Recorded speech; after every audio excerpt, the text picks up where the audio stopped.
নমস্কার, আমি দুলাল মজুমদার বলছি। 1975 সালের আজকের দিনেই 25শে জুন রাত্রিবেলায় আমাদের দেশে জরুরি আইন জারি হয়। পরের দিন অর্থাৎ 26শে জুন তখনকার প্রধানমন্ত্রী শ্রীমতী ইন্দিরা গান্ধী বিশেষ করে সাংবাদিকরা কীভাবে চলবেন, সংবাদপত্রের কতটুকু সাংবাদিক স্বাধীনতা দেওয়া হবে বা সেন্সর করা হবে, সেই সময়ে সেই নিয়ে বিবৃতি দেন। জরুরি আইন জারি করবার তারও একটা যে কারণ সেটা আছে। 1972 সালে সিপিআইএম পার্টির পলিট ব্যুরোর সদস্য, তখনকার পশ্চিমবাংলার সম্পাদক মাননীয় প্রমোদ দাশগুপ্ত মহাশয় তখন বলছিলেন যে আজকে, অর্থাৎ তখন পশ্চিমবাংলায় অলিখিত জরুরি আইন জারি চলছে, তার পরিপ্রেক্ষিতে উনি বললেন আজকে ভারতবর্ষে জরুরি আইন চলছে, আগামী দিন আজকে বাংলাদেশে পশ্চিমবাংলায় জরুরি আইন চলছে। আমি একটু মাঝখানে ভুল বলে ফেললাম, সরি। উনি বলছিলেন যে পশ্চিমবাংলায় জরুরি আইন, অলিখিত জরুরি আইন চলছে, আগামী দিন ভারতবর্ষেও জরুরি আইন জারি হবে। 1972 সালে শ্রদ্ধেয় প্রমোদ দাশগুপ্ত এই কথা বলেছিলেন। 1975 সালের 25শে জুন রাত্রিবেলায়, এখন রাত্রি যদি 12টা পরে হয়, কেউ বলতে পারেন 26শে জুন, এই বিতর্ক হতে পারে, কিন্তু রাত্রিবেলায় এই জরুরি আইন উনি জারি করেছেন। তার পরের দিনই তো আগেই একটু বলছিলাম, সংবাদপত্রে সেন্সর করা হবে, কি ছাপানো হবে না ছাপানো হবে প্রভৃতি বিভিন্ন বিষয় নিয়ে দিচ্ছিলেন। আগস্ট মাসে 1975 সালের আগস্ট মাসে, 28শে আগস্ট মাসে, বা তখন আগস্ট মাসে বলুন বা আপনার জানুয়ারি মাসে বলুন, জরুরি আইনের পরও যে আপনার লোকসভা বসতো, লোকসভা ডিজলভ করা হয়নি, লোকসভা বসতো, কিন্তু সারা দেশে অলিখিত জরুরি আইন। এবং বিভিন্ন রাজ্যের তখন শাসক দলের যারা লোক ছিলেন তারাও এই জরুরি আইনকে ব্যবহার করে বিরোধী দলের উপর আক্রমণ নামিয়ে আনেন।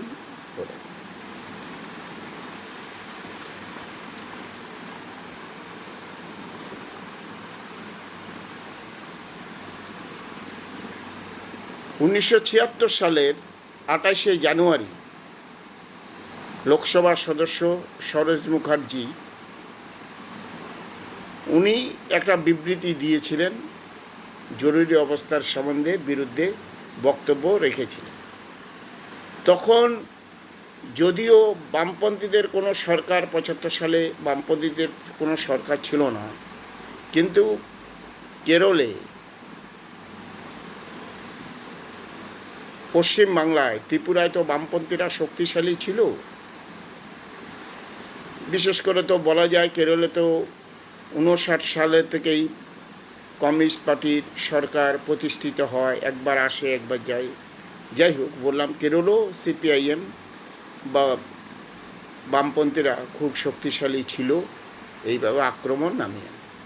অন্য আরও একটা কারণ যে সারা ভারতবর্ষে তখন শ্রমিক আন্দোলন সংগঠিত হচ্ছে, কৃষক আন্দোলন সংগঠিত হচ্ছে। তার পাশাপাশি এই বলছি জরুরি আইন জারি করতে বাধ্য হলেন, তার পাশাপাশি কংগ্রেসের অভ্যন্তরেও একটা বিরোধ হচ্ছিল। ফলে স্বাভাবিকভাবে যদি সংক্ষেপে বলা যায়, এই 3-4টে জিনিস সামনে আসে।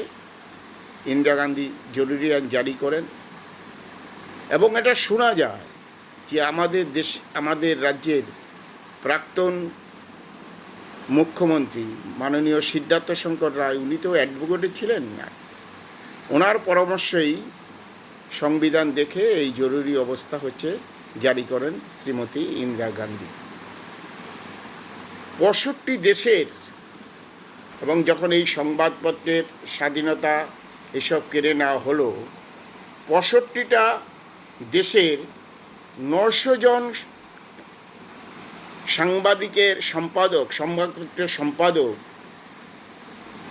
সংবাদপত্রের স্বাধীনতা নিয়ে বিবৃতি দেন। 65টি দেশের 1900 জন পত্রিকার সম্পাদক, মানে ধরুন 1900 পত্রিকারই তারা সম্পাদক সংবাদপত্রের স্বাধীনতা, ভারতবর্ষের সংবাদপত্রের স্বাধীনতার উপর যে আঘাত করা হয়েছে তার বিরুদ্ধে বিবৃতি দেন। এবং যে তখন লোকসভার সিপিআইএম পার্টির একে গোপালন, কেরলের নেতা একে গোপালন, এখন যে diamond Habra model diamond Habra বলছে না, সেই ডায়মন্ড হাবড়া থেকে লড়াই করতেন লোকসভার জ্যোতির্ময় বসু। অনেকেই আপনারা নাম হয়তো শুনেছেন, যারা পুরনো লোক নাম জানেন। জ্যোতির্ময় বসু সহ সারা দেশের বিরোধী দলের 39 জন লোকসভার সদস্যকে গ্রেপ্তার করেছিলেন। অনেক সরকারি কর্মচারী, আন্দোলনের নেতা এরা গ্রেপ্তার হয়েছিলেন, কারাগারে ছিলেন, মিসা আইনে অনেকে গ্রেপ্তার হয়েছিলেন। 1977 সালের জানুয়ারি মাসে রেডিওতে তার বার্তা প্রাক্তন প্রধানমন্ত্রী শ্রীমতী ইন্দিরা গান্ধী সে যে জরুরি আইন প্রত্যাহার করে নেন। তারপরেও অলিখিতভাবে বিভিন্ন রাজ্যে জরুরি আইন ছিলই। তারপরে তো আপনারা জানেন যে লোকসভা নির্বাচন হলো। লোকসভা নির্বাচনে কংগ্রেস হেরে গেল। আমাদের পশ্চিম বাংলা সহ বিভিন্ন রাজ্যে কংগ্রেস পরাজিত হলো। ইন্দিরা গান্ধীও পরাজিত হলেন। উনি 2 জায়গার থেকে দাঁড়িয়েছিলেন, উনিও পরাজিত হলেন। কংগ্রেসের শোচনীয় পরাজয় হলো।